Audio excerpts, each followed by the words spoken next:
Hello, and welcome in for one final series of the day, and it is going to be a banger. Last series was already good. We see that TLC, they get themselves quite the lead amongst the pack that we have here of the guys, and now FlyQuest Challengers and Wildcard who face off against one another, but only one of them, or maybe two if they tie 1-1, could get that much closer to TLC.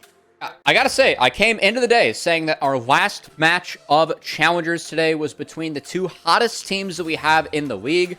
TLC maybe making me rethink that a little bit. That was a good performance. But FlyQuest looked fantastic yesterday. Wildcard has been on fire. This is a great match. And yeah, as Mazel teased before we got into this, to see who can create some space between themselves and everyone else at that big clumping we have around second place. Yeah, and as we are getting ready for the series, let's look at the teams that we have playing in the series. FlyQuest Challengers, the first one on your screen. So, Lennon, gotta ask you, I mean, we always talk about Masu, but are there any other standout performers that you've been seeing from FlyQuest? I mean, last weekend was the Chad weekend of Spyrax. I feel like he had a really big come-up last weekend, but specifically how he's duoing with Yuji here can be super important. Because remember, last time these two faced off, it was a 1-1 split in week number 3, and I feel like with all the tension given, with the way the games played out earlier as well, you want to try to find that consistency as we're closing out the season, and that comes through a lot of either Masu or the Yuji Spyrax combo.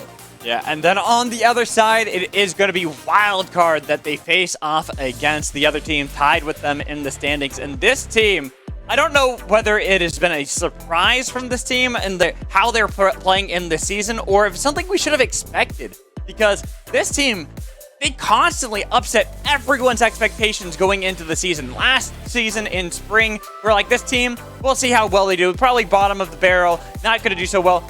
But then they did well. Now, summer, they're contending for second place right now, Cubby. It feels like Keel has just been ridiculous this split.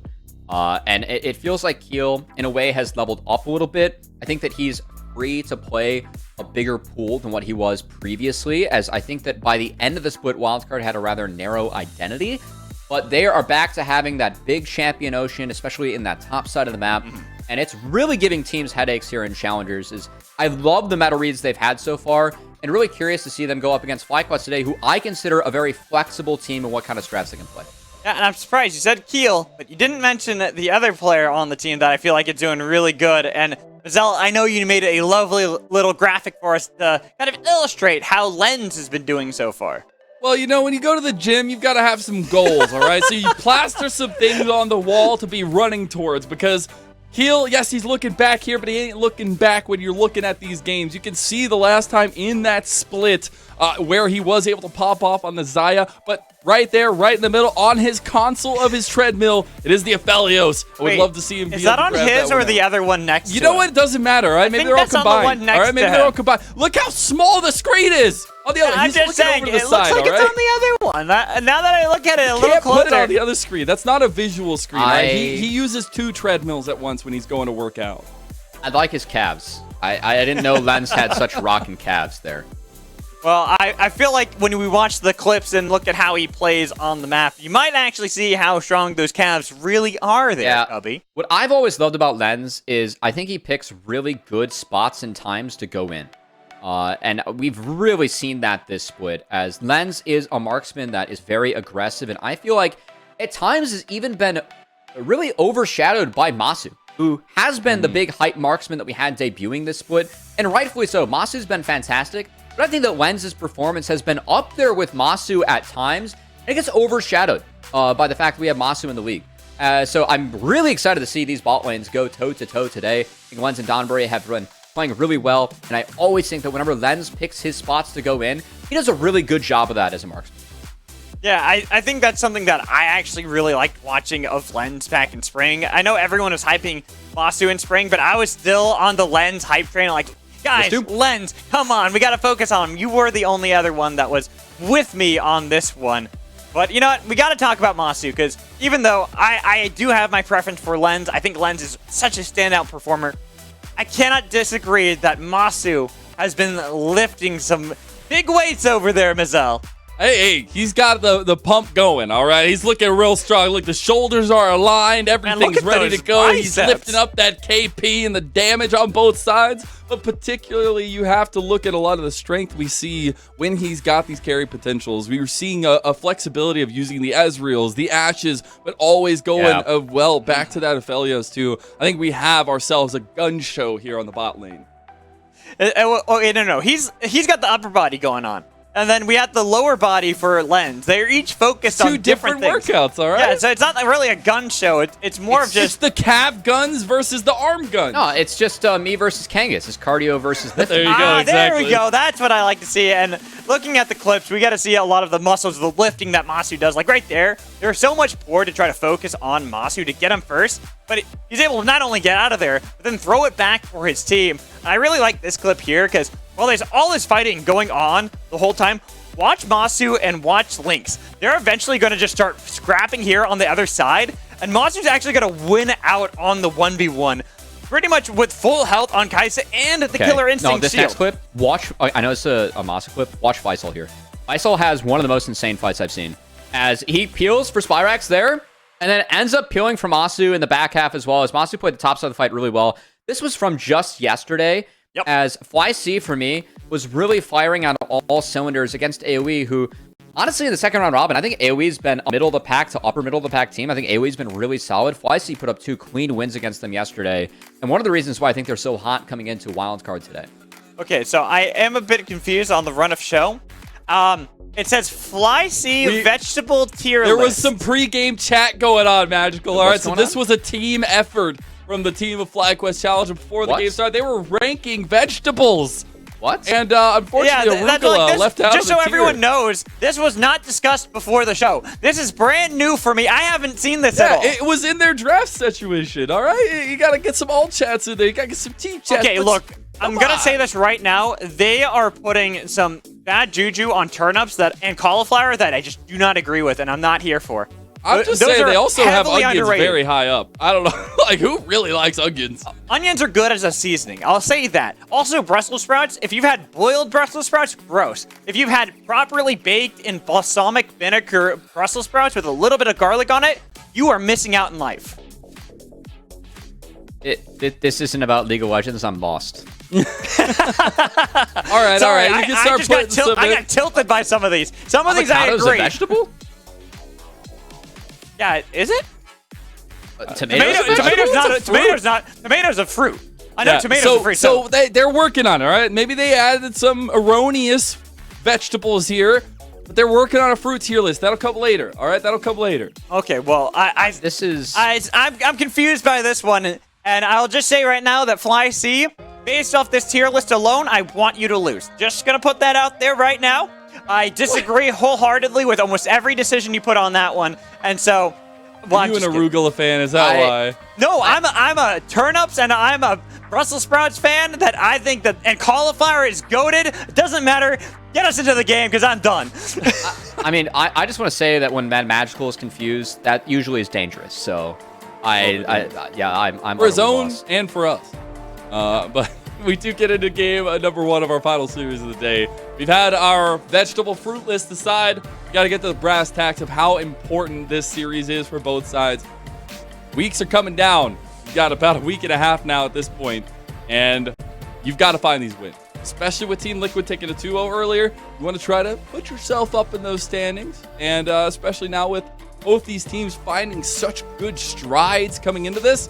See what happens as the gun show will take place. We got Wildcard on the red side. They got the Olaf, the LeBlanc, and the Ivern band. Got FlyQuest Challengers there on the red side, rather, with that Kindred and the Kai'Sa band. I like the respect being paid over to Keel, taking away that Kindred. Also, Lens has been rather strong on the Kai'Sa. Has been really lighting up some match histories here in the past few games. But full jungler is still on the board. Maokai has been a big pick for UG and the side of FlyQuest. Looks like it's actually going to be denied by Keel. It's only Keel's second Maokai game of the split, but again, a big one for the side of UG is it is his most played, but still have a lot of ADs on the board. Could go for Tristana here. The side of FlyQuest has been decent for the side of FlyQuest. And also, Rel's on the table, so wouldn't be surprised to see that locked in here. Gotta go for it. You get the flexibility from that Tristana, but also something that Spyrax showed up huge with last weekend.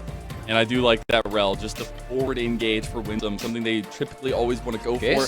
While Wildcard on the other side aren't going to go for any of their crazy draft strats early on in this series, it is a tried and true thing that we've actually seen have a lot of strength on the map in the Maokai Jace. There it is. And there is the Zamudo Rumble. I was going to say, I would be a bit worried about the Rumble if I was on the side of FlyQuest, just given how many tanks FlySol likes to play. I think Rumble is a really strong champion right now. This mid game is already humongous for Wildcard. They have locked down with the Maokai. Set that up with the Rumble. He is undefeated on that Rumble at 3-0, as it looks like I'm going to take his choice of pick into it now. So it will be the Cassante for FlySol, who did have a massive Cassante game yesterday for FlyQuest as they helped secure that 2-0 over AoE. I'll highlight that in the replay package that was for Masu, as FlySol did some nasty work in that fight as well. And it will be a marksman focus for FlyC, so likely getting rid of that Zaya. Also, potentially the Aphelios too. And I want to see a Ziggs ban come out from Wildcard. Take away some of the magic damage options for Masu. And just take away some of the different variations you can see and that really good Tristana Ziggs combo. We do get the Varus actually banned away towards Masu, so taking Ziggs away next. some more of those utilities. See that as well. But specifically, while we have some time here, this top lane matchup already ready to go with Zamudo versus Faisal. Their growth in their teams has been a curious look into for a lot of the success we've seen. Yeah, for me, Zamudo's been a little hit or miss, but I think overall it's been a hit on the side of Zamudo. As long as he finds priority for heal. Yeah, that's been a big thing. I think this Rumble's been one of his picks that's been really good. I don't know why more people are not playing Rumble right now. I think he's really, really strong in the meta. And something that, Wildcard, they have a lot of strength in mid-game. Even if FlyQuest wants to run something like an Aphelios here, the amount of pressure that you get to put down on an immobile marksman as a Maokai plus Rumble is extraordinary. So we see them take away the Ziggs. That leads me to believe that we're going to have an Aphelios locked in. Magic damage will need to be found elsewhere, as that Karthus could be a teaser that could actually go to Masu, but also they need magic damage somewhere on the side of FlyQuest. So we'll have to find that either at bot or jungle, with the two bans being towards the bot lane. We have a flex Karthus technically. This could go bot with Rel. We expect it to go to Yuji, but technically still available to be flexed around for FlyC. So a little bit of creativity as we're finding the magic damage elsewhere. Just saying, Rel is still technically a jungler as well. Yeah. Right? I'm just saying. I also got to say, I don't love Karthus here, because if you're going up against Maokai, Rumble, Jace, and Ashe, you get outranged by everything.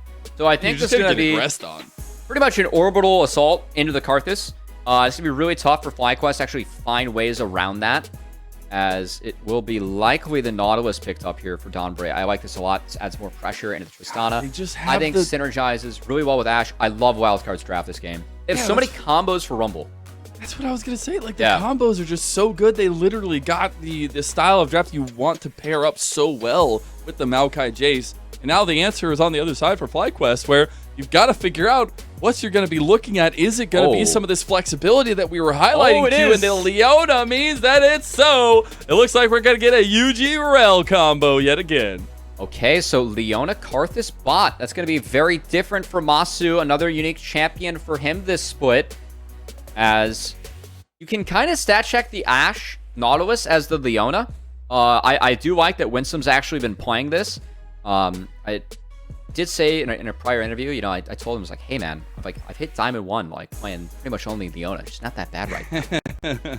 maybe Winsome took maybe it's enough. But also stuck in Casterlow, who knows? But don't want to get too cocky. The last time I got to see this was Rosethorn being able to try to bring out the Rel tech, and I found it really interesting. I also got treated to the Kanavi Rel, which actually was incredible here in the LPL. But now you're looking at Yuji, our Mongolian monster, one of our mechanically incredible junglers, who has been a consistent conversation in the MVP votes every split on this pick, and he's got to make a difference.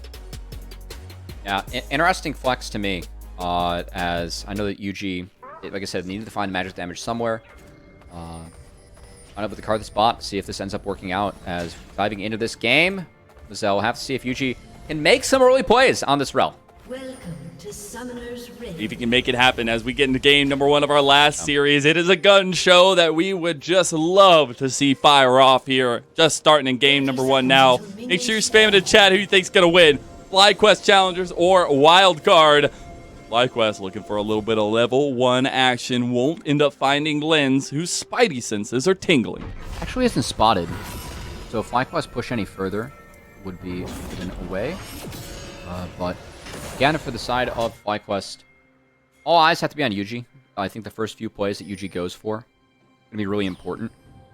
And for Wildcard, I really like their draft. I think that the amount of lockdown they have for Zamudo's Rumble, the amount of push they're going to have in these lanes, they should push each side lane moving forward with the Ashe. So I think that the game plan is going to be to 3v3 bottom if you are FlyQuest. I think that's where they could find an advantage with the amount of lockdown you get from Rel plus Leona and the damage you get from Karthus early.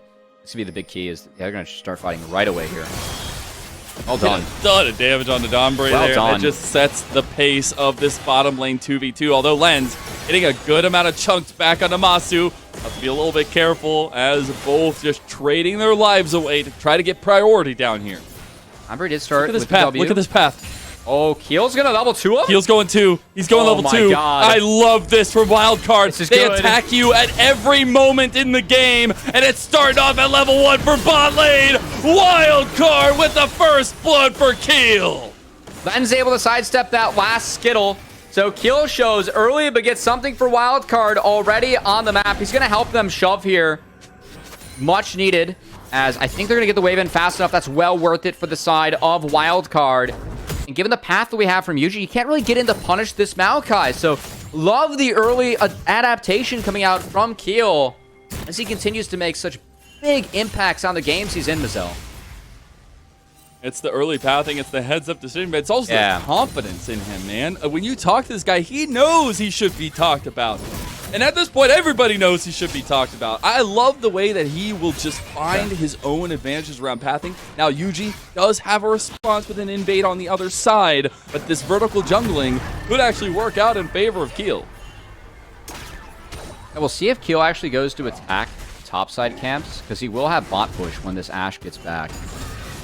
But yeah, gonna base and try and get back out on the map for one of the crabs, so he's actually gonna sack all of his topside camps. That's an expensive gank coming out from Keel, but does get the kill from that and set this Karthus behind early. So we'll see if it ends up being worth it for the side of Wildcard. Looks like he's going to Demonic Embrace as well, so try to get a little bit of AP for him to separate some of that damage potential, but also just give him some of that potential. Also love the first strike tech, something we've been seeing rise a little bit recently with the Maokais. I know I've been seeing it in the LPL as well. I found it curious at first, but now we get Yuji's response to the crash down, not going to connect in mid lane. Done from Soligo, who is actually, funnily enough, I think these two mid laners are probably our two best mid Jace players. As both Soligo and Spyrox are very early adapters of the Jace in spring, and both have looked really good on it. I know you mentioned Spyrox's Beast week last week. Yeah. A lot of that was on the Jace. So one of them was on Tristana. He was literally walking up into melee because nobody could touch the level of Giga Chad this guy was on. Oh, Keel's now gone. we see Keel, though, completely caught. Soligo's right here, though. Spyrax able to put down some work into Keel, though, and there's nothing Keel can do to get out of this. You wonder how he found himself here, and the rocket jump will deliver the kill straight to Spyrax. It's a reset, and Soligo will go down as Spyrax, just like last weekend, is looking almighty on this Tristana. Yeah, Keel thought that Yuji would be on his bot side camps, as he hasn't taken those yet, so he was going for the respawn Raptors. Little greedy there, as he ends up getting punished by FlyQuest for being caught out. And that's a big lead now for Spyrax in the mid lane. So he will have perma push moving forward. See, Yuji, he just took that bot crab, was going back to defend his respawn camps. I really like that from Yuji. Keel guesses wrong, gets Omega punished, and ends up going down. Just good capitalization from FlyQuest. Again, this is a roster that's been working towards a lot of success in the pieces that they've invested in. Right, the big change coming, adding Faisal on the top side. But this was a team, just last split with one member removed, that made an incredible run in the late season stretch in knowing that they were putting something beautiful together. And to see them have such a positive split so far and yes, be in contention for this top two is awesome to see because the payoff, the investment, it's working. It really feels like this is a team that has scaled back up together throughout this season. As FlyQuest were, I feel like the first couple weeks were, you know, a team that I said my favorites to actually win the split coming into the season, given that they were 18-5 with Winsome once he got in the back half of last season. Didn't really see that magic yet from FlyQuest, but man, the last few weeks, I really feel like this team has started to come into its own. Yesterday against AoE, I feel like all 5 members really had good moments in that series as they found a 2-0 against an AoE team that has been scaling and surging in the back half of the Challengers League season. And FlyQuest off to a great start now. And this map is going to be really tough for Wildcard, as it is perma mid-push for Spyrax. It's going to be really tough for Keel to get around that. And this opens up a lot of plays for UG, who, of course, on this row, you want to make early plays. I said the game plan for FlyQuest was likely to 3v3 bottom. Keel attempted to break that early, but now that UG is pretty far ahead, I think FlyQuest can return to that game plan. As they get push hot, they have push mid. They're going to at least turn this pressure into a free dragon at the start. We'll see where they go from there. Early stacking is a nice thing to hold on to for FlyQuest. I think they have a lot of scaling on their side with the Tristana and the Karthus. That is something where Wildcard need to use their strengths of map control and a lot of the utility their roster brings in this first game to really try to find those vision toggles and those vision moments to make the plays around it. Because it does feel like there is an inevitability of a lot of big team fights coming both ways. You can see the answer from Keel. He dropped the control ward at the red buff of UG, but wasn't even able to trade out the topside camps when that dragon was taken. So Keel relegated to his own camps. Has a little bit of a ways to go until he hits 6, and UG already halfway to level 7. On the rel as he realizes that he is spotted, but this sets up really well for the Rift Herald fight. I will say, I think Rift Herald is a dangerous fight to the side of FlyQuest. Rumble, talked about it coming into the draft, Mazel. Rumble has so much setup this game, if you are on the side of Zamudo and Wildcard. Now, big equalizer could equalize the scoreboard here in favor of Wildcard. So, see if FlyQuest can utilize the priority they have in some of their lanes to set up a cleaner Rift Herald take, because I think a 5v5 is something that FlyQuest do not want to take. They're trying to secure this objective for themselves.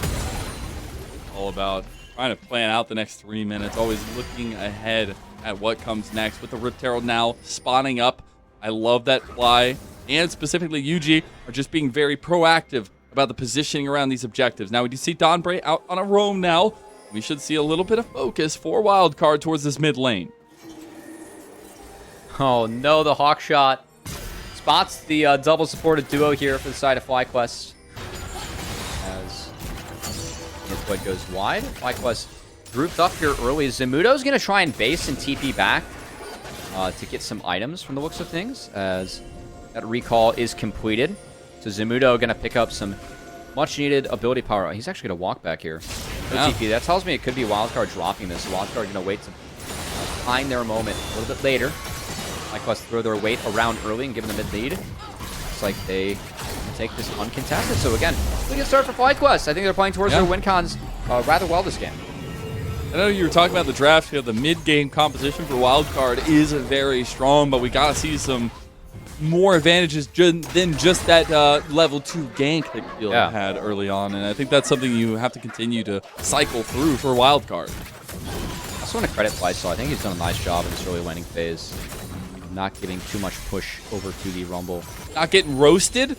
Yeah, he hasn't been getting roasted. That's a nice check mark there for FlyQuest. As top lane push for sure going to be in favor of Wildcard and Zamudo moving forward, but FlySaw was doing a nice job of holding his own.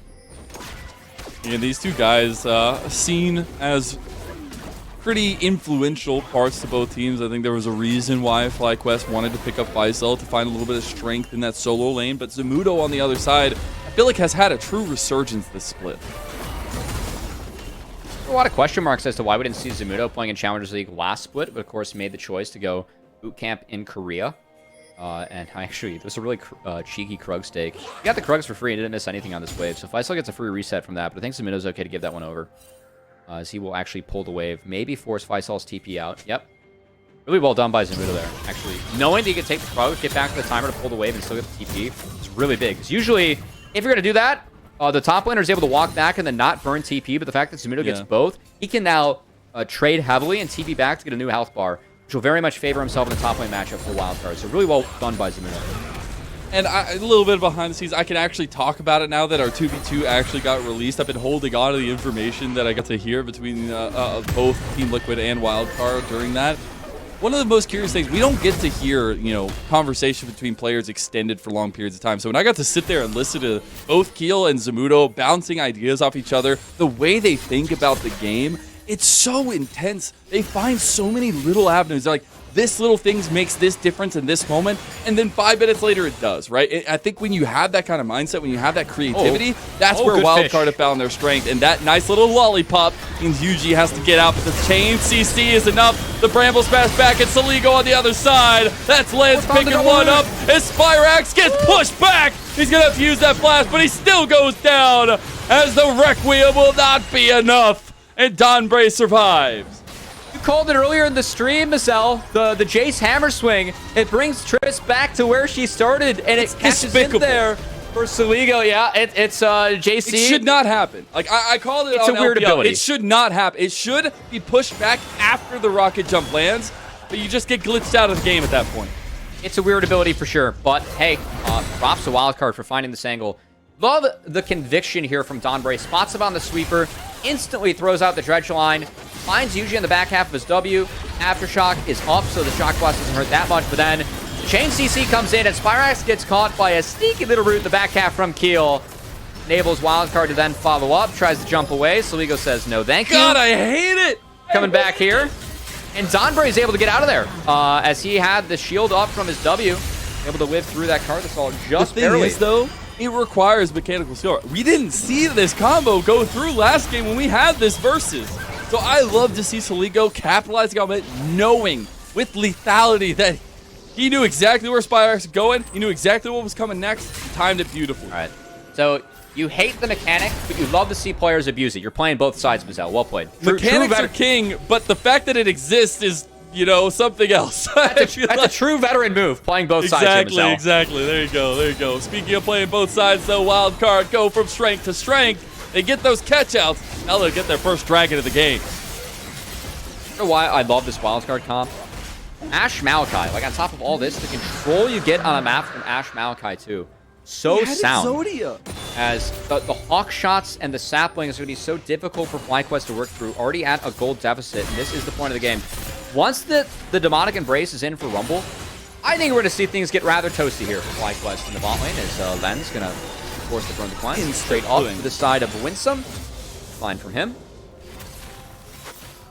You see, at least Winsome going to have a little bit of timer left on that solar flare, but it is something to look forward to, especially with the amount of engage they have, right? And it's about capitalizing on that. We do also have first items coming up, the Duskblade for Saligo, but more importantly, the Kraken Slayer, plus the Ludens for the double carries of FlyQuest. It's small, but I think that like when Winsome is trading that, the neutral bot is already down. Just trading up that spell, I think is really smart. It's just the right time to Zamudo. He's got a friend coming top. Faisal. Oh, Zamudo. He gets the play. He's in a 1v2, and he gets a solo polo on a Faisal. But here comes Yuji, and he is a tanky rel, but he'll still take it down as piercing the heart of Zamudo. Oh, but he got Winsome looking for his own response, dodging out of that Enchanted Crystal Arrow as well. You have Wild Growth coming in. Winsome and Spyrax. They're in some trouble here. Winsome just goes down, and Lens. We talked about him coming into this one. That man is running, and he's looking straight ahead. Again, the ability for Wildcard to force, it's so heavy with champions like Ashe, Maokai, Rumble, as FlyQuest trying to force onto them. Masu's here rotating over. Faisal. He's all by himself. He's trying to get over to Masu, and here comes the crash down from Yuji. It's a nice little reset as Spyrax will be looking at rocket jump forward. He's finding Lens. He gets him. Another reset, and the Requiem from no health will clean up a kill for Masu. What a response from FlyQuest. The ults go down from Wildcard. FlyQuest down members say, we can still take this fight. Able to turn it around as Yuji ended up being really big in that fight, just buying space for Spyrax. Important that Spyrax is able to sneak out of here, as it starts with a big trade onto him. So Spyrax forced to head for the hills. A really nice flash from Saligo, or else he goes down there. Responded to, though, by Donbray as they take down Winsome. Spyrax again has to run away from the Nature's Grasp.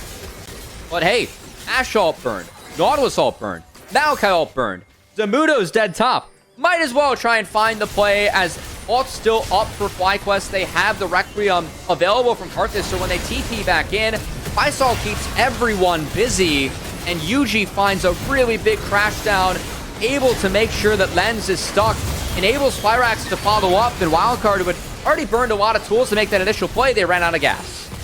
The exhaust coming down the last second from Masu as well there, but specifically, Spyrax is just built different on this Tristana, man. He is incredible. Really big that he gets the Bam Step to do. It's going to help him sustain through some of the poke. The engages from Wildcard, again, have to be sound this game.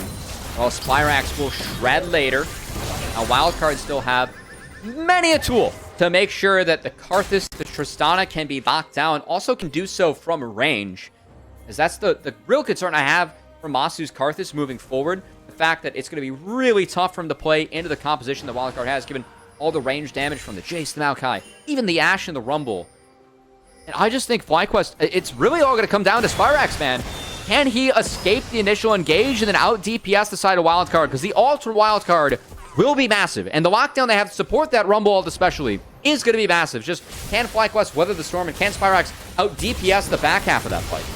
We're getting to the strong point of Wildcard's comp. We said the mid game was where they thrive, but it's also around objectives where they thrive. I know we talked about it a lot earlier when we were getting these kind of compositions coming out, but this is something where, yes, they can try and force an objective, be there first. They actually love to not be first in a lot of these objectives because they have so much poke and because they have so much setup.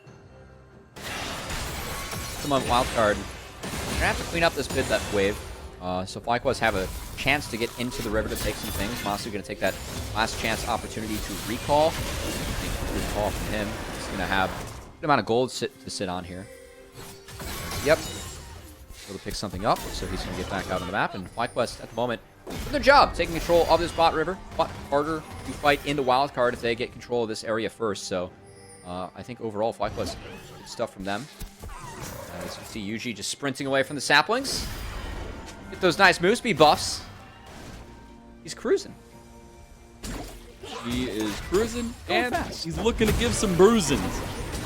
As we will be looking at second items really coming up here very shortly, but first and foremost, it is a positioning around this Dragon Pit. Yeah, the fight over the next mid wave. We'll go to the side of Wildcard as Keel's going to drop that second herald to support the wave. Should enable Wildcard to take nice control over the spot river. I think this is really good. That's FlySol. Oh, Winston's going. They're going in because they got the Requiem now following it up here. They get Keel off the back of it, and Masu sets up big. FlySol had that flank the entire time. And look at Spyrax. He's waiting. He's just buying time, and he knows when to go in. And the rocket jumps come forward. Let the red rockets glare as FlyQuest dominate Wildcard again. This game is all FlyQuest, and I gotta say, the Cassante for FlySol, it's been massive. The difference he made in that fight, Mazel, was huge, as it was a pincer move. Yuji got Keel on one side of the fight, and FlySol got everyone else on the other. As we take another look, Herald drop. Yuji gets stuck in behind Keel, able to find the combo onto the Maokai, but then look at FlySol. TP on the other side of the fight. So they take down the Maokai. FlySol buying a little bit of time as Wildcard corrals themselves to regroup. And that's when FlySol strikes, able to get through the depth charge with that ultimate really clean on the side of FlySol, as it has to be recast on the Masu, and by then the fight's already wrapped up. As that was the space that really Spyrax needed to open things up. And I know Masu said in a recent interview, when asked about FlySol, you know, what's so special about FlySol as a player, said the ability to make space for carries. FlySol doing a great job of that in that fight, as his Cassante has been massive this week. And that was the big influence we wanted to see if we were going to get with FlySol joining this roster. They had Philip last split, and I think you saw a lot of cohesion between them. There were also a lot of moments where the spacing wasn't necessarily there. FlySol had an incredible split in spring, and he is rightfully so a big influential member here for FlyQuest. But now Wildcard, they want a little bit of something back. They're going to look for this outer tower on top side. Kind of Spyrax again. The poke game going to be key. You can see Spyrax with that Vamp Scepter. All he needs to actually heal things back up. Never mind, he turned that into a BT second. So Spyrax understanding the poke is really how Wildcard's going to find their advantages to set up for these big ultimates. I like that BT second this game. Looks like he is the focus. He does have flash up, but Saligo's fishing. Yuji's there. Enchanted Crystal Arrow, but it's buffered by Spirax. Still gets the dredge line connected, and Yuji is going all out to try to save his life. It'll be a shutdown to Saligo, and Wildcard actually have a big fight back as well. Here comes Lens too, and Yuji and Winsome. They got to get out of here. Oh, dredge line connects. I don't think Winsome's leaving. Oh, you don't have one more auto. The tower is enough, and you have Masu showing up in time. It's going to be the danger that FlyQuest has to deal with as this game moves forward. Spirax eating the ECA there ends up being his downfall. And you can see, once that Tristana is removed, Spirax has so much damage just being ahead of being Trist in this game that, hey, it was only Rel and Leona left over, right? So those champs do nothing without Tristana firing behind them. So that's going to be really important that FlyQuest can peel for Spirax moving forward. All focus really on the mid laners' shoulders here for FlyQuest in this game. Wildcard have so many tools to try and deal with these backline champions for FlyQuest. So really going to be a game of cat and mouse between Spirax and what Wildcard are trying to do on this map.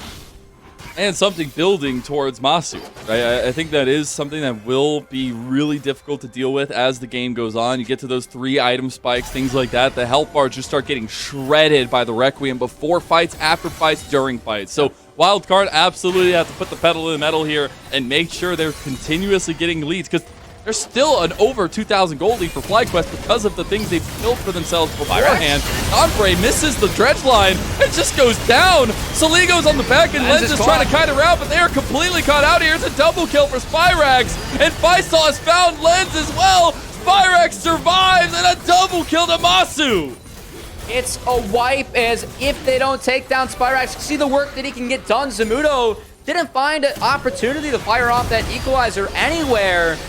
Might have to use it at the Baron, but this Baron's going to be gone either way. Zamudo is worried about the waves. FlyQuest continue to push forward in this game off the back of Spirax. You don't take him down, he will take the rest of your team down. Exactly what happened in that last fight. Yeehaw! We got the Texan Bullworm for the Turo Baron buff here, and FlyQuest are trudging along, 6,000 gold in the lead. And we'll see as the resets have come through. You did get that Trinity Force for Lens, but is it going to make the difference as we look back into this replay?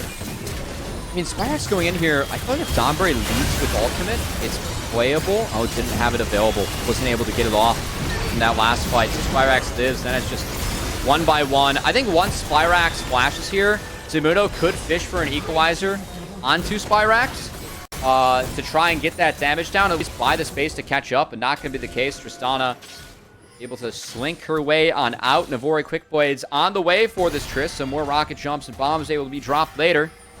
Hey, Cubby. Yeah. There's a 20-page book in the library of Masu right now, and also a Shadow Flame. At 3 items, I mean, it might be just a book, but it's looking mighty scary right now. I noticed that one as well. That's a thickie on the side of FlyQuest, but still peel. Maybe the one that has to set up for Zamudo here. Also getting some decent poke down with Skittles. He actually missed like all some good dodging for Wildcard. Some good dodging. We do have Dragon coming up about 15 seconds. There would be a soul point for FlyQuest. They're trying to get as much work out of this Turo Baron buff as they can beforehand. Just by sieging these 2 turrets, they ensure they get free push. Spirax will show on the top side to fix that wave, but I don't think it's going to be a contest here from Wildcard and the Dragon. It'll be a rather ballsy one. Spirax does have power TP available if they want to answer at any point. So will be Masu and Yuji doing that over the wall as things cool down a little bit. And FlyQuest continue to stack up that gold lead. In this case, the Dragon lead, as you called it out, soul point now secured. Now we continue to see FlyQuest breaking away at Wildcard. And I think this Wildcard roster, when we were coming to this, right, they split 1-1 the last time these two met. We've seen incredible growth from both sides until this moment, right? Growing up into another very hotly contested top-of-the-table matchup. And Wildcard had plans. They had a good draft. Like, really, if you look at the draft, they got all the pieces they could possibly ask for, but that bar of execution has been reached and surpassed by FlyQuest. I just really think FlyQuest has been firing this week. A couple weeks ago, you know, that 0-2 to Maryville was rather disappointing, as they could have won both those games. Feels like FlyQuest, you know, they were finding leads, making good plays. It seems like they've really cleaned up a lot of that. Feels a little bit separated from the rest of his team here. He's going to have to flash back. Zamudo's coming around the edge, but Keel just goes down to Masu. There's the equalizer, and it's actually hitting onto multiple members. Spyrex gets the buster shot on Zamudo, but it's 2 kills going over to the top lane of Wildcard. Faisal, he's still behind him. Masu's going to find Donbray. That's a lot of damage, and that is going to be Faisal making it out alive. You can get chased down. Maybe. There's approach velocity on the Ashe, so you can keep on running here with Masu. He's Kasante, man. Masu goes out to Saligo, but it's traded right back. That's a double solo kill. You know, 1K shutdown. Not bad as Wildcard trying to find some ways to fight back. Spyrex TP'd bot. Well, all that was going on to take the bot inhibitor turret. FlyQuest, I mean, they get a couple structures. They get some gold, but not. You can see the idea of Wildcard's comp. And once this Rumble ult hits, I mean, Zamudo is level 16. That was like the first really impactful equalizer we've had this game, Mazel. I feel like it's a little bit too little, too late for the side of Wildcard. If you keep taking fights like that, maybe not. But the fact that FlyQuest got so much capitalization on the back of this fight is the terrifying thing. But this was Keel going in ham. Wildcard, they have to do something, try and fight. And just goes in before Zamudo. This is a really big Rumble ult, though. It's so big. Oh, but we're getting right back to it. Oh, no. Keel's caught. Keel is going down. Spyrex with his 8th kill of the game. Him and Masu, twinsies right now in their KDAs.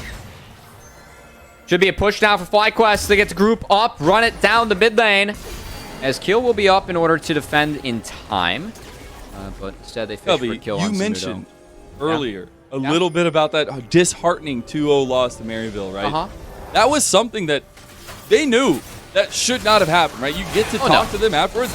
They were upset at themselves. And to see this kind of comeback and resurgence here this week has been so refreshing. Reminds me of FlyQuest in the back half of last split. Remember when Masu and Winsome joined? This team got so hot. I said they were 15-5. When these guys hopped in, I believe it was 9-3 to wrap up playoffs, or 9-2 to wrap up the regular season. Once those guys ended up hopping into the roster. But this is a team. I mean, they played Dignitas in a really close best-of-3 series in the playoffs. They lost to Cincinnati Fear in a really close back-and-forth best-of-5 series. This is a team that, with this core, they've yet to find a top 4 finish in Challengers, and man, it really feels like this is going to be top 4 at least for this squad this year, especially if they continue to play like this, as FlyQuest have been nothing but on form this week. And I said that, I mean, this as well, Marcel. One of the most flexible teams that we have in draft, going up against one of the most creative teams we have in draft when it comes to Wildcard. I think a lot of that was paying off for FlyQuest, as that rel pick, flexibility on that ended up paying some nice dividends, as this front line is just way too much for the Tristana Karthus really to cut through.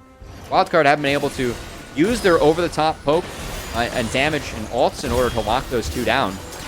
Israel and Leon have just been really wreaking chaos and opening things up for Spyrex and Masu to do some good work. We'll see now if Wildcard have an answer, right? This is a team for Wildcard who typically try to attack you at every phase of the game, starting out of draft and not relenting until they take a dub. But it has been on the back foot for a majority of this game now. Crosshair. They have the 3-item spike for Saligo. Is it going to be enough? A big equalizer with that 3-item for Zamudo could be the difference. What they're looking for, just the shock blast, get them low enough to set up for a big combo. As this is, okay, we're going. Got the solar flare. Faisal's coming around the other side, though, and that equalizer doesn't help Masu. He's going to sing that Requiem. And FlyQuest, they are pushing out behind towards this Baron pit. But Faisal gets dragged back in. Spyrex looking for resets here. Faisal trying to bring him back. A Q3 could do it. He gets one. And that Thonbreak down. Spyrex is getting resets. One more auto. He goes golden, and Lens explodes to the bomb. Because cool guys don't look at explosions. And Wildcard just had a nuclear one. That's a clean ace for FlyQuest and a dominating 10K victory. What a great game for Spyrex and FlyQuest, as top to bottom, these guys performed. Yuji punishing the level 2 gank from Keel. You had Spyrex getting ahead mid, never looked back from that, and Faisal doing his damnedest on this Kasante.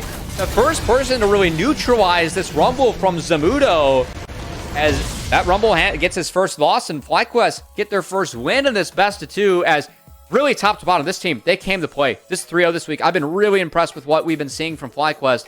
The Wildcard have their hands full if they want to topple them and even up this series. Got to find a way in The draft strategy from FlyQuest in game number 1 has to be answered because it didn't feel like there was an answer, even with all the strength given over to Wildcard. Now we are going to take a little break, cool down a little bit after that one. We'll have our Rally Cry halftime segment right after this. The LCS Challengers League is brought to you by Turo, the world's largest car-sharing marketplace. Find your drive.